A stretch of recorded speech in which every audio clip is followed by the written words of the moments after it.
activity.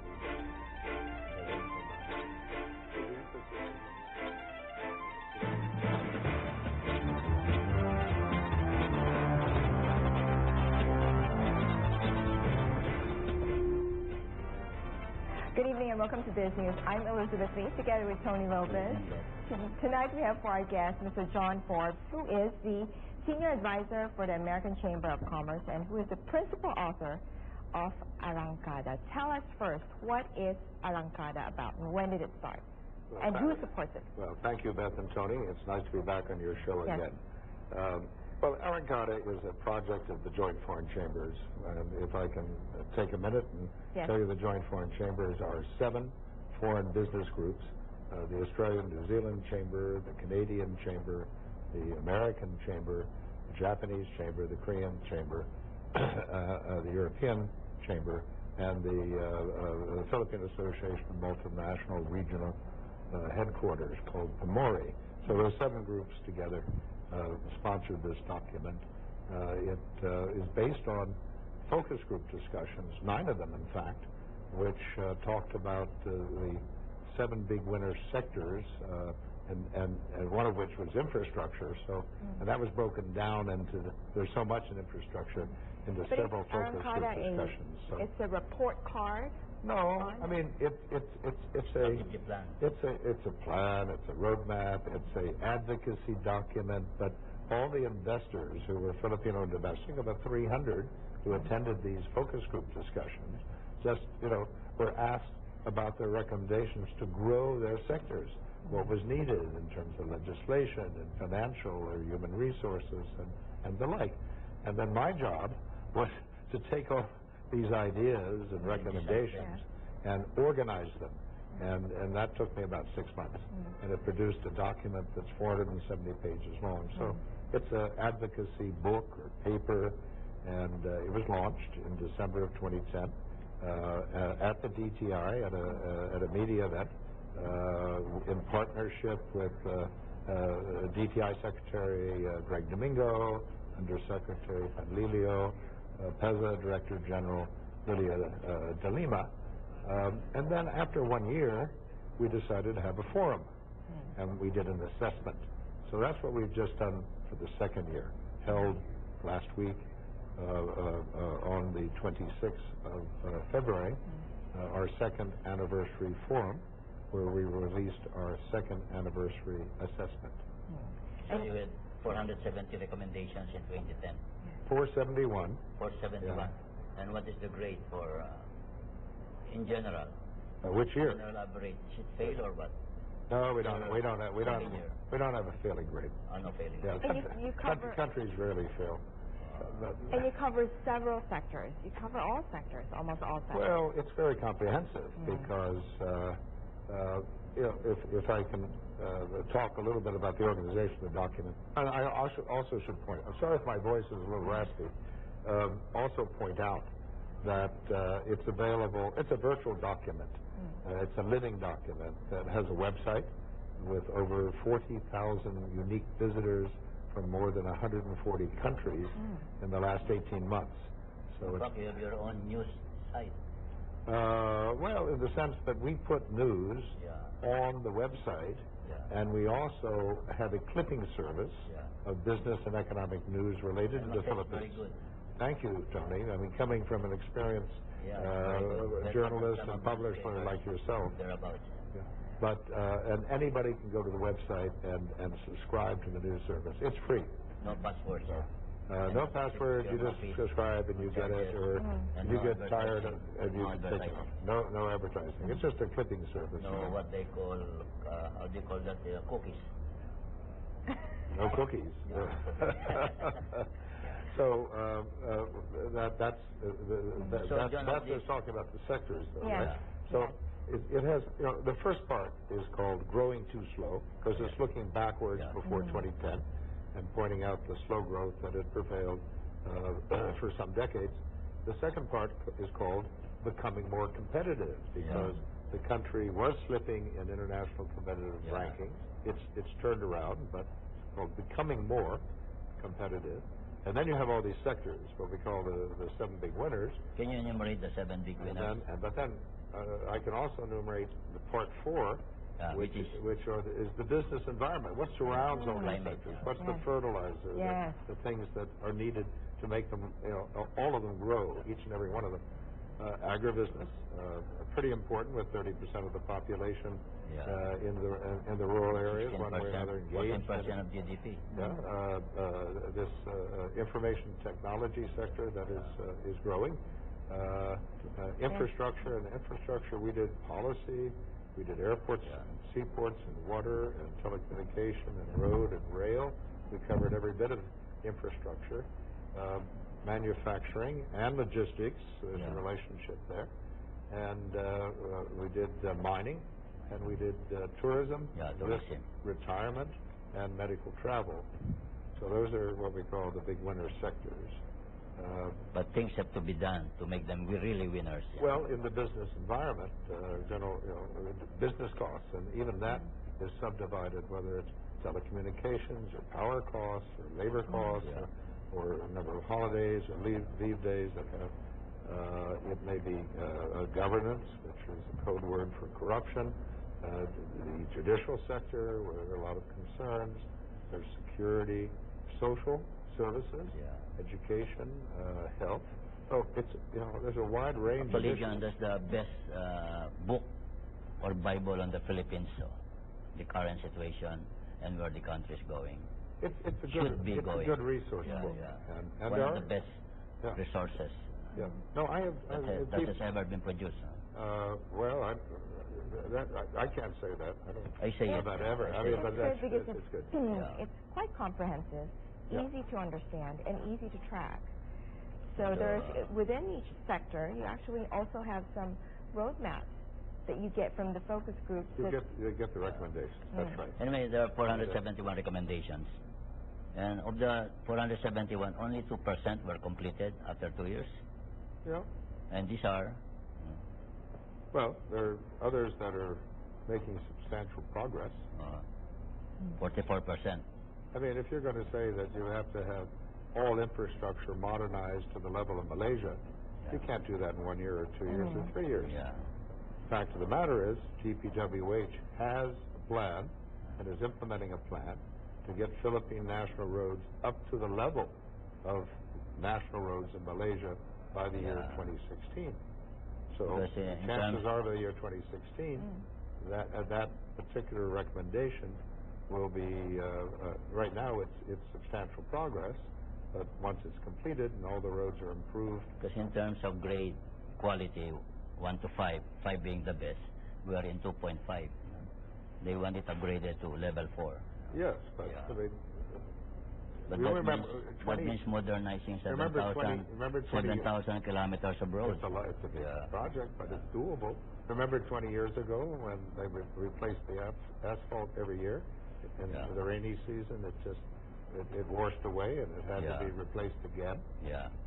Then they moved to cement. Cement wasn't of good enough quality. So it sort of deteriorated. Now they're raising the quality of the cement, so really it's going to last. All right, we're going to continue this discussion. You're watching Biz News. We're speaking with John Forbes. We'll be right back.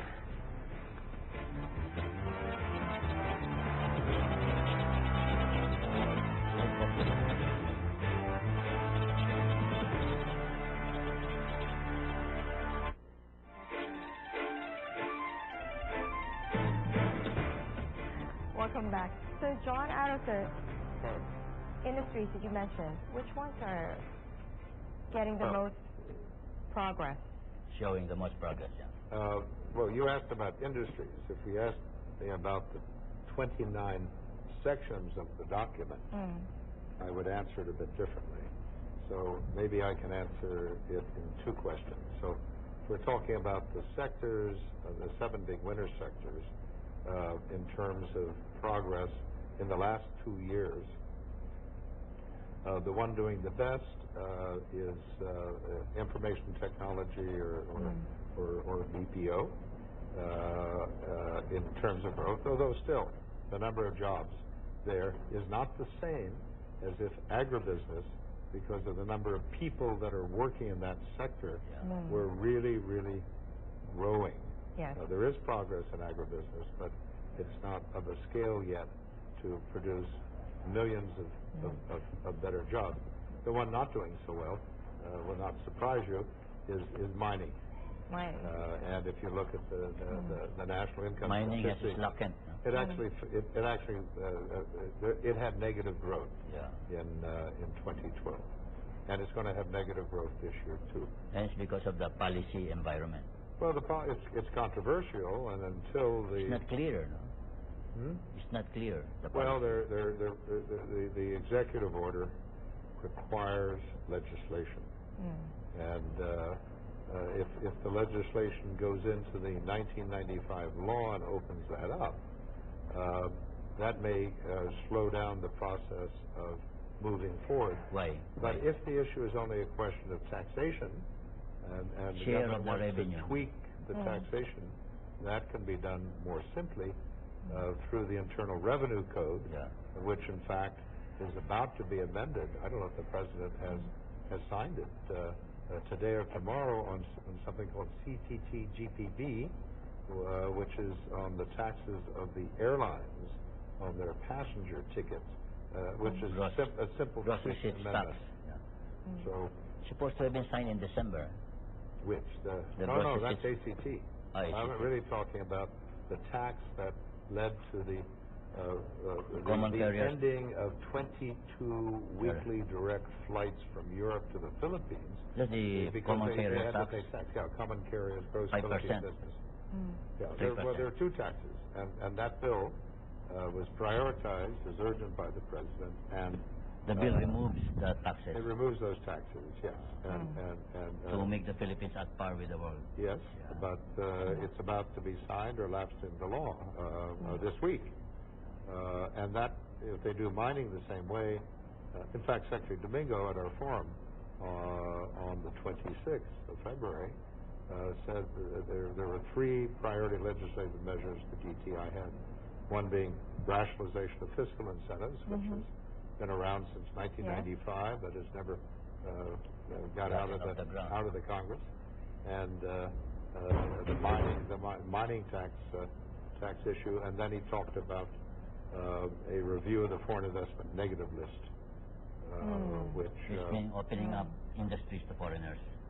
well, When you review Ownership. if you negative talk list. about industries, Foreign ownership. you have to be fairly careful, because you remember the Foreign Investment Act of 1989, 1990, right at the end of President Cory Aquino's administration, made a major change. It used to be 60-40 unless you were exporting to domestic enterprises. That made a major change and shifted over to the foreign investment negative list.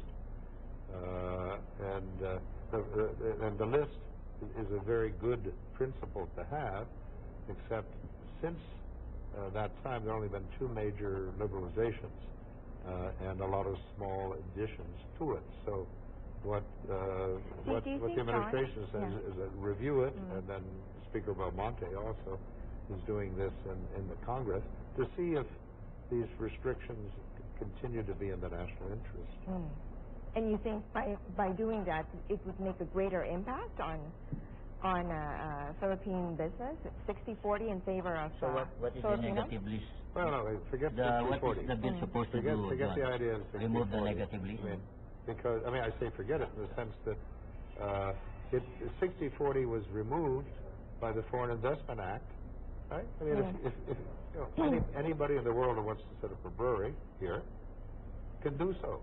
Before the Foreign Investment Act, he could only have 40% ownership in the brewery, and that was true for most domestic enterprises with that reform in the past. But the negative list has only, since it was first issued, been amended to reflect the Retail Trade Act of 2000, which has a $2.5 million requirement, minimum investment requirement, and right at the end of the last president's administration, where she allowed up to 100% ownership for casinos if they're in an export zone, and that was obviously to accommodate the Pagcor City development. Yeah. So the bill that is supposed to be signed will remove the negative list? No, CCTGPP is being But signed. the CCTGPP... No. Nobody's removing the negative list. No, that was common carriers tax, gross Philippine. So I was saying, on mining, it would be easiest if the objective is just to change the tax, to do that on the Internal Revenue Code, not to go to the 1995 Mining Act, which is regarded as one of the best mining acts in the world. Yeah. So the industries that are the stars, BPO, IT, technology, do you see some marked improvement in manufacturing as well? Manufacturing grew last year. In fact, Secretary Domingo pointed that out in his opening remarks at the Arancado Forum. And that's very important. Which manufacturing grew? Well, I'm not sure of the breakdown in it, but the Philippines has been moving into a, if you want to call it a sweet spot or a window of opportunity in manufacturing, because of rising costs in China. I mean, let's face it. China had no manufacturing, no exports, and then they became the manufacturing hub of the world, right? Yes. The Chinese workers took power, and then they sacrificed for a long time, right? They couldn't have any strikes. They couldn't change their jobs. They couldn't raise their wages. And they came out of poor, 100 million come out of the poor inner regions, and they come down to Guangzhou, they come to Shenzhen, they come to Zhuhai, they come to Dongguan, they come to Guangzhou, and they work in those factories. They work 1.2 million work for Foxconn, just one company, 1.2 million, right? Well, now they're not, they go back during their spring Chinese New Year holidays, and they don't come back so often. So the wages have to go up in order to get them to come back. They're younger. They don't want to work under the same conditions they did in the past.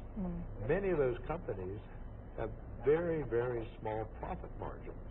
So if their labor cost goes up, they're looking at alternative sites. So they're going to Bangladesh in garments. There are now 3 million jobs now. We lost 500,000. Philippines can't compete. It's lost 500,000 jobs in garments because our wages are too high. Our electricity costs are too high in comparison. So Philippines is becoming more competitive. But some of this can come. The Philippines can become more competitive, but it has to be careful. In the past, the minimum wage here went up to the average wage. The minimum wage is not supposed to be that. Minimum wage is supposed to be a survival wage. It's becoming the minimum wage. Well, what happened? It became the norm. What happened here is that politicians responded to the demands of the formal sector. I've always been told that DOLE means Department of Labor and Employment, and there are far more people in the informal sector who don't have regular jobs. They're not covered by the safety guarantees of the labor code. They're not in the formal economy. They don't have their taxes deducted. They don't have pag-ibig and SSS and so on. That's the majority of the people in the workforce. All right, we're gonna continue this discussion. We'll be right back. You're watching Biz News. We'll be right back.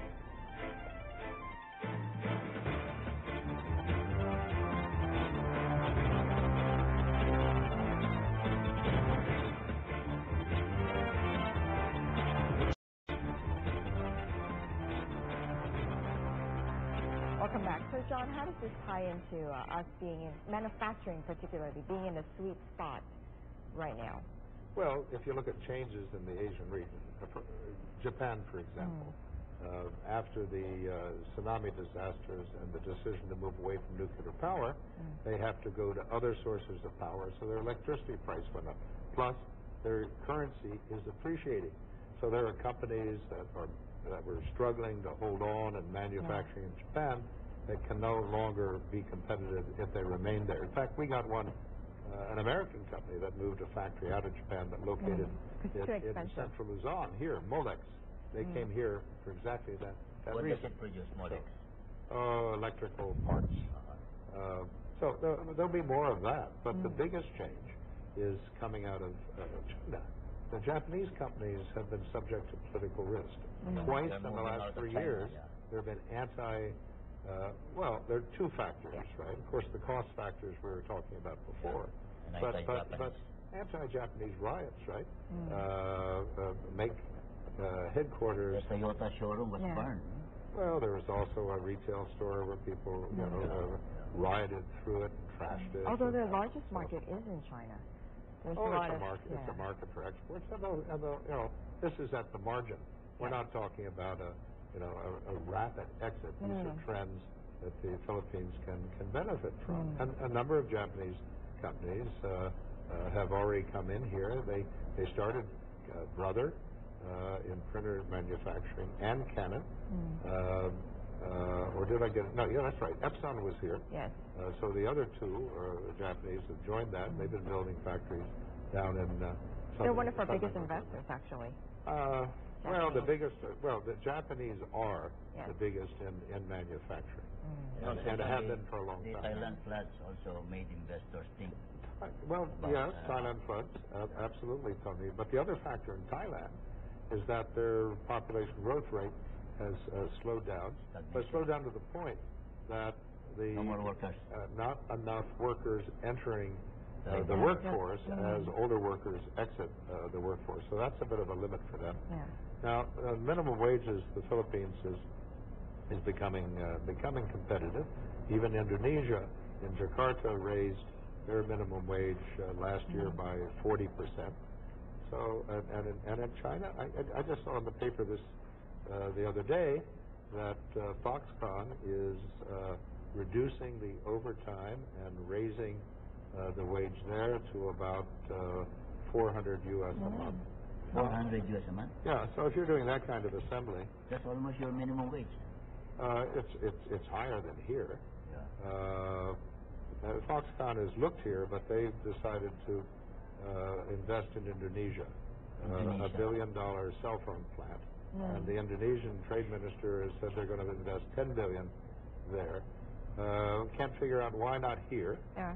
And I think the reason is that Indonesia has a much larger middle class than here, so you can produce there for global export and also for domestic sales.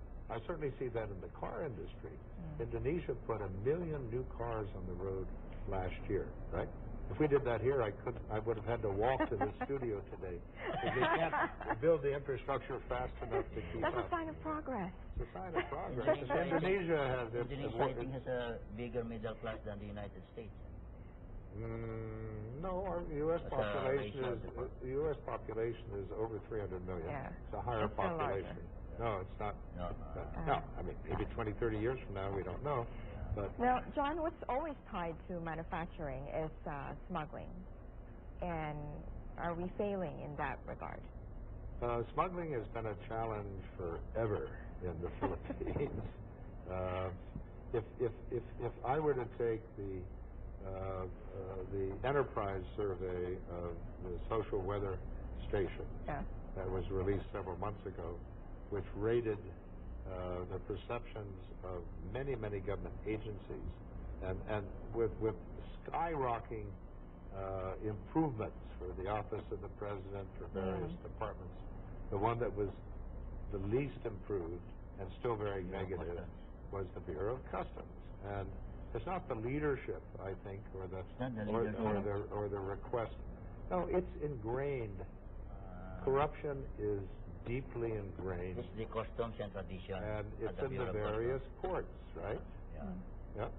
So, I mean, my personal advocacy, and not that anybody necessarily is considering it, is to go back to what was done when this problem came up in the Cory Aquino administration and outsource it to SGS. And then the subsequent administrations, I mean, Indonesia did the same thing, but subsequently both governments ended that. Because costing the government 4 billion pesos a year. Who knows what? I mean, oil smuggling continues over 14 billion. 14 billion. 30 billion pesos is one estimate I see. Autos, I mean, there is a EO on autos. Elizabeth, you were in that industry before. And and 180,000 used cars came in through Subic. My God, there are lots of used cars made by Filipinos in the country. Why bring in used cars made by Japanese robots? Yeah. Anyway, John, going back to the Arrancada recommendations, 471. Are you happy with the results after 2 years? Yes. Yes. I mean, I'm an optimist. Why? Because... Aside from being an optimist. Because... Realistically. The Filipinos are hard workers. They work, their families work to be educated, they work to get ahead. And what government should do is create an environment for them to be able to do it, and to do it here, not to have to go through family separation and the social consequences of that. Now, you can't do that overnight, right? There's no magic wand. You have to draw back the 10 million OFWs. I don't know if you have to draw them back. I mean, the ones that immigrate tend to stay in Canada and Australia, New Zealand, the United States.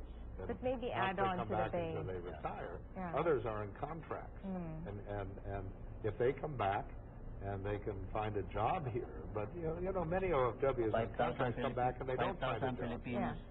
5,000 Filipinos live daily to find jobs abroad. So, I mean, the government's responsibility is to create a policy environment and infrastructure that enables investors to make a profit so they want to invest here in all sorts of businesses. And then to educate the workforce, right? To do reforms and help the workforce be healthy. And the social, I mean, that's an area that I think this administration... Are we making much progress in the education? But before you answer that, we're going to cut to a short break. You're watching Business. We'll be right back.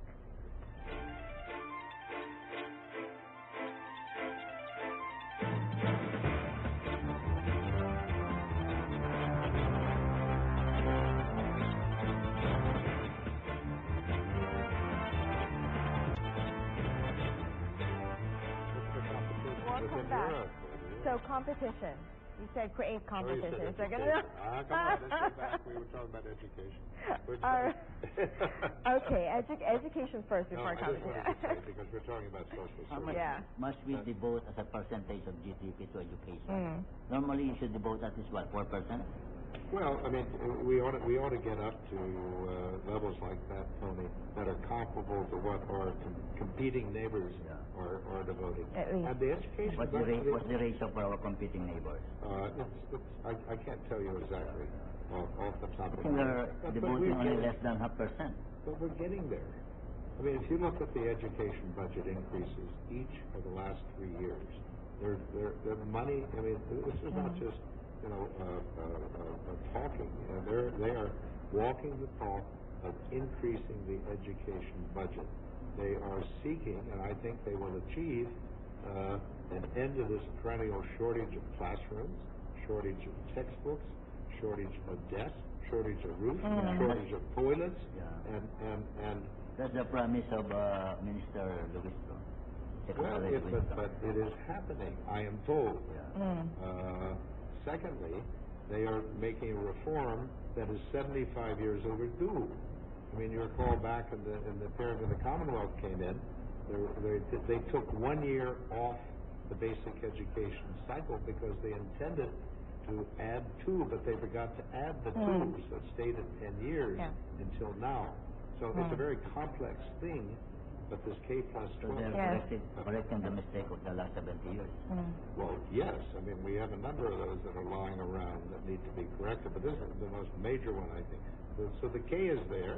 The additional 2, you've got to figure out the logistics of the teachers, the curriculum, and the schools, because you'll be taking away students from colleges. So they're working on that. It'll take a decade, really, but that's a major change. It's going to enable those graduates, when they come out at 18, to go straight into jobs. It'll save the families a lot of money for education. I think it's really important. And that one, the health one, is like PhilHealth, from the beginning only benefited the middle class. Getting universal, Universal. About 80% level. Yeah. And you gave one of the highest grades to education in your Arrancada. Education and health. Education and health. And also, what else? Agrarian reform? No. Well, you go back to agribusiness. Yeah. The CARP program ends in 2014. Yeah. So the last time it was ending, everyone said, well, we need to do something different, but nobody came up with a plan, so they just decided to extend it. Now, this time, they need to do something different. You need to have more options of ownership and ways of farming, to increase productivity. It's not just about social. You also have to, our agricultural exports here are quite low. Yeah, it's not just land ownership. Malaysia, Vietnam, Yeah, Indonesia, very poor Thailand, they're way ahead of us. We don't process enough commodity goods to export. And the markets Or are there. high value. You should have a higher value. Everyone's getting richer in this region. Yeah. This is the fastest growing region in the world and has the largest population. So the markets are there. That's why we have more middle. The Asia is more middle class than the United States or North America. Oh, Asia does, yeah. I went over to see Angkor Wat second week of January. I could see Asian tourism, right? Chinese, Korean, Thai, Filipino, Vietnamese, you know? Large groups of people. Anyway, in your Arrancada recommendations, sectors or areas, top performers, can you rate top 5? Is that education? Is that health? Well, yeah, I think in the, I think governance is improving. Governance. Certainly, and that's at the highest level. And that's reflected in the improvement in the Transparency International Index. The rank, the country's going up. Governance at the highest level. But not below. Well, it seeps down. You know, the bad example at the highest level, that seeps down. So, but you can't change something that is cultural. Especially the customs and traditions at the It Bureau must of take Customs. generations, I would think. Well, if you outsource, you know, there are government functions that can be outsourced. I mean, you know, Or at least there are airport computers. operations that are outsourced, right? Airport operations Right? should be I mean, what do outsourced. you know, for how many years, if you were going to be a vendor at the Terminal 1, right, did you have to pay somebody in order to sell your products out there? I hope that's not happening now, but it could happen again in the future. Yeah. So governance, IT, Well, yeah, of that sector. Education, health, education. governance. We have some starting things. tourism. Tourism is got a lot of progress. Should be what's rated that? highly. We're the slowest growing in tourism. Well, we're growing in Arrival tourism. numbers. What's interesting in tourism is that there are several government agencies working together, led by DOT, works with Public Works. They have surveyed their priority areas under the National Tourism Development Plan, and have gone in and assessed what do we need. Do we have? Is the airport okay? When you get to the airport, how's the road going to the tourist destinations? How about public sanitation? How about waste disposal? But John, And they then are budgeting 11 billion pesos this year to improve that infrastructure. And don't fly into Manila. Fly directly. I mean, fly into Manila if you're going to go to the Pagcor City or you have relatives here or you want to do business here, but fly directly into the other areas It's under the open integrated effort skies. now. Huh? It's an integrated effort now. And there are improvements that we'll begin to see the improvements in the airports in Puerto Princesa. There will, in a few years, be direct flights into Puerto Princesa. They'll build a new airport in Panglao. They'll build a new airport in Albay. There'll be a new terminal in Cebu, 8 million. My prediction is the new terminal in Cebu will be better than the main terminal in Manila. The Cebuanos will show off the national government by having a really classy terminal main down terminal there. in Manila is not a terminal. Well, we don't have it fixed yet. By the way, John, But Secretary Abaya says they'll go forward with the contract for Takanaka to get it fixed. And he hopes that it's fully operational But by they know how much. the end of the They year. don't know yet how much to pay him. By the way, John, many infra projects, Well, especially the tourism regions, are delayed or not taking off at all. Joey Salcedo Balbay has been complaining that the airport project has been bidded out, there's been supposedly a winner, and nothing moving. Now I have to look into that. Yeah. I'm not sure it's been bidded out. Yeah. Hmm. So, As opposed to a design. I mean, the first thing they were doing is bidding out the design. yeah. And then, and by the way, the government builds airports and should build airports, not the private sector. The private sector role is, of course, you can be a contractor for the government Yeah. and the construction industry, or you supply equipment and the like, but you can operate the terminal. So the O&M part of it, you'll see in some of these airports, the private sector will be asked to run the airports.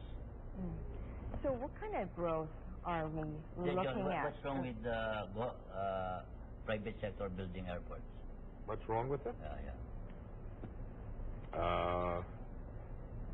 Probably nothing, Yeah. but the government can do it Like faster. in Germany? The government can do it faster. And Really? it's usual practice. I mean, all the airports in New York are run by the Port Authority, but you may have a terminal that is owned by they operate them too.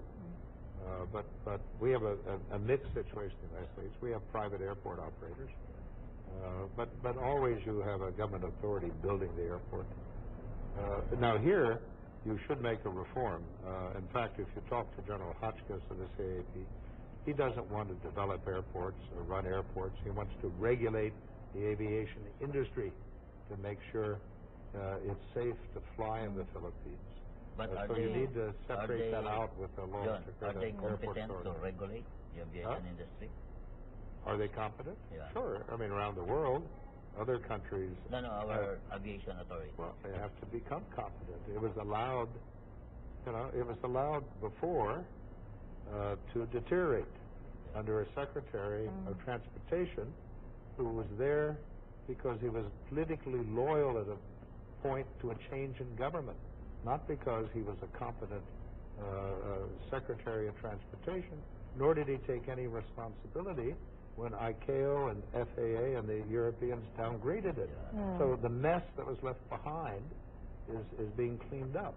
So you see in the papers today that finally, after the recent inspection by ICAO, It will be upgraded. well, ICAO has removed the last of the significant safety concerns. Which is, The original list was several dozen. so will be soon Category 1 again? That is a decision of the U.S. FAA. But we're moving towards that.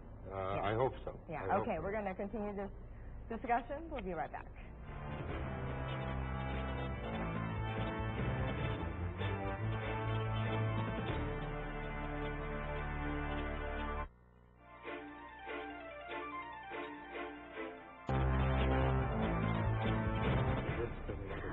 Welcome back.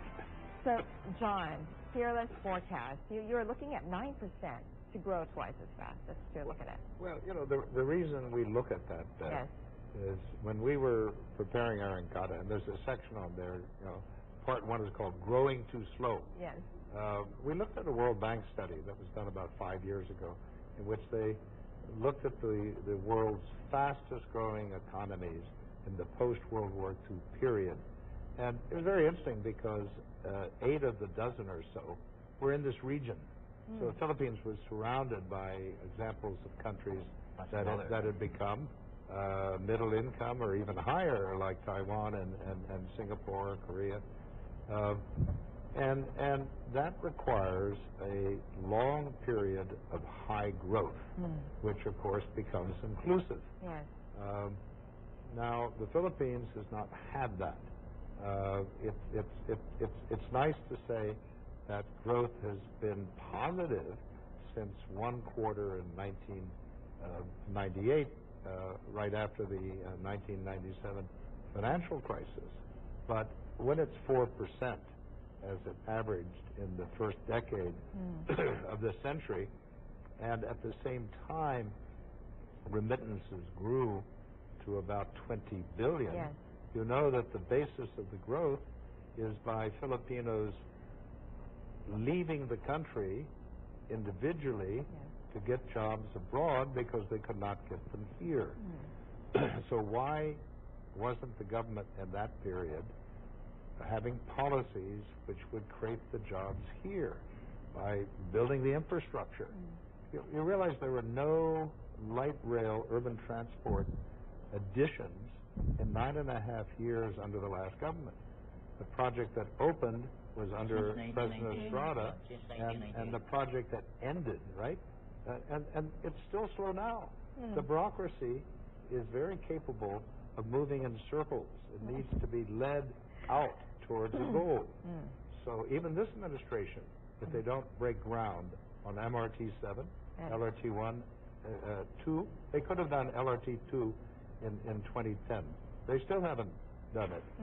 So the bureaucracy, even with leadership saying do it, presidents must be very frustrated when their bureaucracies don't get things done. So growth, I'm talking about infrastructure because there's a very important goal now of increasing the public sector infrastructure spending from 2.6% of GDP to 5% by 2016. And the talk about that we had at our forum expects to get up to that 5% in 2 years. 600 billion for infra. That's correct, Tony. It means 15 billion US. And right now, that's a doubling. Now, if you do that, that really makes many things more efficient and leads to more investment. You need, for a long, sustained period of growth, between 25 and 30% of GDP being spent in capital formation. That's what we need. And then we can get up. We can get up to 10, 11, we can do it because we already have a savings rate of 29%. The savings All rate you is need good. to just convert that into capital formation. Exactly. And that has to be done over a long period of time, sustained. 29% savings means at present 3 trillion pesos. Yeah. There's a lot. 6 times the infra you require by 2016. So, but we are moving forward. And for 6 years beyond that. And for 6 years beyond that, too. But we're moving in the right direction. Yes. We can do it. So, well, we can do 7% this year, but let's aim higher. But let's get infrastructure fixed, and let's have jobs created. Yes. It's a lot of work because the average of the last 10 years was only 4.5%. Yeah. So, and per capita is 0.01% in the last 20 years. One of the slowest in the world, if not the slowest. Yes. So, but at least, John, based on your assessment, we are moving forward a bit faster than we were. Well, considerably faster. No, not just a bit. And it's nice. It's really nice to be ahead of Indonesia, and ahead of Thailand, and ahead of Vietnam, and ahead of Malaysia, and ahead of Singapore. Of the ASEAN So cities. let's stay there. We are more talented than many of our neighbors. All right. Congratulations, John, on this arrancada. Really, truly is. It's a wonderful document. Yes. Well, I'll do my best. Yes. Thanks for your interest and support. All right, you watch another episode of Biz News. I'm Elizabeth Lee, together with Tony Lopez. See us every Thursday at 8 p.m. We'll see you again next week. Have a good night and God bless. Thanks for watching.